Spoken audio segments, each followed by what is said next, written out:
Now, the prolonged use of nitrous oxide for recreational purposes has been identified as a major cause of suffocation, anemia, and in some cases, death.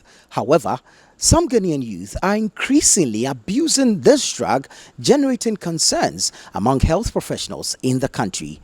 The following report delves into the abuse of this drug and the dangers involved. Nitrous oxide, commonly known as laughing gas, is a colorless and odorless gas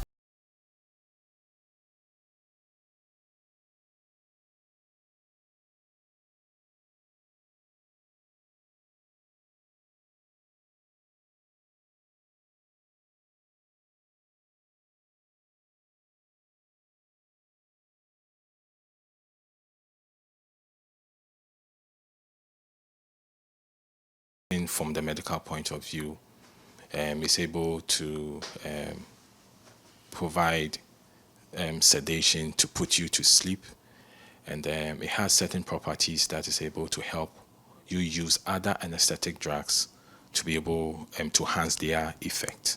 So, like the new ones that we have, like the isoflurane, sevoflurane, halothane. So it enhances their effect to be able to put you to sleep. We usually do not use it in isolation, and it has a risk of causing you to have low oxygen levels.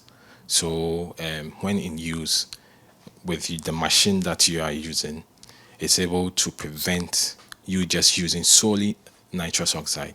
So anytime you turn on nitrous oxide, oxygen is automatically provided to the individual. It can also diffuse into air-filled spaces. So even if no one has an air-filled space in the body, when you give the nitrous oxide, it diffuses quickly from the blood into those spaces and expands them.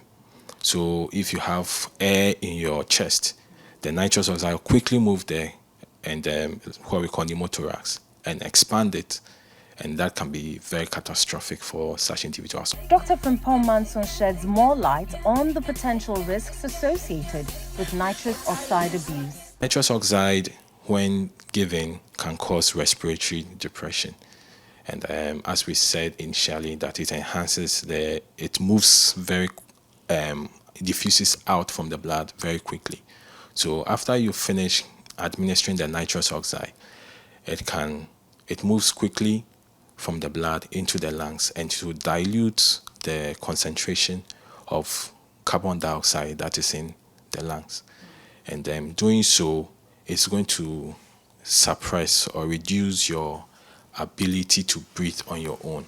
So that's one of the very serious risk factors associated with using nitrous oxide for recreation, because it will cause the depression of your respiratory drive, and you'll not breathe well before you realize you are dead. It has effects on the cardiovascular, your heart, your blood pressure as well. So when given, which in theater, we are monitoring it and we know how to give it. But when you use as recreation, nothing is being monitored. Your blood pressure is not being monitored, your respiratory rate is not being monitored. And you are there with a circle of friends who have also administered that and may not be checking. To better understand the buzz around this laughing gas, Citi News reached out to young people on why they hopped onto this trend and whether or not they know the risks associated with abusing nitrous oxide. Oh, it's a kind of gas, highness gas, which they pump it inside a balloon. Yeah, then you just be blowing it for highness. What does it do for you? What does it give you? Oh, okay, it's like a kind of vibe something. When you take it like this, it's ice you, but not too much high like other drugs and stuffs. But it gives you some kind of vibe and mood. You'll be in some kind of mood, like when you're partying like this and you're with the gas, it brings the joy and vibe out. Yeah. And how long does that vibe and high last? Oh, it doesn't last much longer.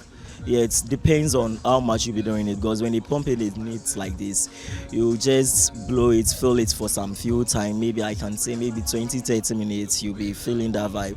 But as soon as it's finishing the balloon, you need to pump it back inside. The more highness you get. The after effects, like after the gas is passed or after you're done partying. You don't feel anything. You don't feel anything. After the gas, you don't feel anything. You just be normal. Yes, it doesn't make you react or behave and misbehave or that stuff. It just makes it like a vibe something. I can't describe it very well, but just that it's kind of different from all those other things. Like it has its own type of vibe, but it doesn't really keep long. It just puts you in some kind of vibe for a short time. Yeah. Like how short is it? For that, I can't really tell because I'm not really a frequent user of it. So, But like for 5 minutes, like 30 minutes. 30 minutes. So it's kind of long. So, Less than 30 minutes. yeah, less than 30 minutes. How much does it cost? Oh, it actually depends on the location. There's no fixed figure for. It depends on the location. Depends on where you are. Everyone has his own price. Ranging from. Someone can sell it for 50. Someone can sell it for 30. Someone can sell it for 100. Dr. Frimpong Manson says prolonged use of nitrous oxide can cause a form of anemia. One other side effect with its long-term use, it can cause a form of anemia called megaloblastic anemia. So it will cause a deficiency of vitamin B12, and that will have you'll be having numbness in your hands, your legs, and B12 you have, even though your blood levels may be fine, your hemoglobin, you realize that the body is not able to use the hemoglobin is not working as it should. So because of that, you have the B12 deficiency, and it's actually worsened in people with malnutrition, people who take in alcohol as well, people in the extremes of ages, people with any form of what we call malabsorption. And some of these people also take in alcohol, or maybe alcoholics as well. So the issue of having vitamin B12 deficiency with its long-term use, it's a greater concern with them. They can have paralysis of their lower legs as well, numbness, tingling sensation in their limbs. Similar to the risks associated with smoking and vaping, the use of nitrous oxide poses a threat to those in close proximity. As long as you've inhaled the substance, you're at risk. Wow. Yeah. So it's not just direct, like it's a gas, just like cigarettes smoking. So as long as whether the person inhaled it and breathed it out and you're standing close and you breathe in that gas, you're at risk. So not just the primary smoker, but anyone around who smokes, who inhales that gas is also at risk of having those complications. What measures is the regulator, the Food and Drugs Authority, taking to combat this growing problem? Our attention was drawn to this. We've actively started doing public education to engage predominantly the youth who are prone to using these substances, and then also to do stakeholder engagement. We know that EPA regulates these products for industrial uses, so we are engaging them to try to curb the abuse and the diversion. And so we are cautioning the general public, especially our youth, that nitrogen oxide gas should not be used for recreational purposes, to give them euphoria and a high, or to make them laugh.